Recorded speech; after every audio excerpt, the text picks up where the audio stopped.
Hindi naman po ibig sabihin canceled, Madam Chair, Your Honor.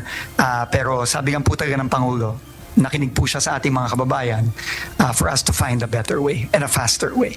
Tuloy pa rin ang EDSA Rebuild program ng pamahalaan sa kabila ng pagsususpinde ni Pangulong Ferdinand Marcos Jr. sa nakatakdang simula ng pagkukumpuni ng National Highway. Ayon kay Transportation Secretary Vince Dizon, nais ni PBBM na mapag-aralan munang mabuti ang proyekto upang hindi ito labis na makaapekto sa publiko. Aniya, sa halip na 2 taon, gusto ng Pangulo na tapusin ang rebuild project sa loob lamang ng 6 na buwan. Sabi po niya, 1 month, balikan niyo ako ulit with a better way. At tignan natin kung ma-address nito yung mga concerns ng ating mga kababayan. Ayon kay Transportation Secretary Dizon, sa ngayon ay nakapagsimula na sila ng paghahanda sa gagawing pagsasaayos ng naturang 23.8 kilometer highway.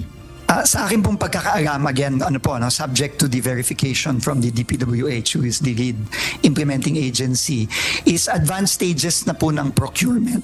Meron na po atang mga natapos na ang procurement, pero alinsunod nga po dito sa utos ng ating Pangulo na i-pause muna at maganap ng mas maganda at mas mabilis na paraan. Baka po kailangan is mag-adjust po ang DPWH dito. But again, this is I have to defer to the DPWH on this po. Nagkakahalaga ng 8.7 billion pesos ang estimated budget para sa EDSA Rebuild hanggang sa taong 2026, habang tinatayang nasa kabuuang 15 billion pesos naman ang gagastusin dito pagsapit ng taong 2027. Sa Commission on Appointments Committee meeting ngayong araw, aprobado ng komite ang ad interim appointment ni Transportation Secretary Vince Dizon. Nakatakda naman ang pinal na kumpirmasyon nito sa Senate Plenary bukas. Asher Cadapan Jr., UNTV News and Rescue.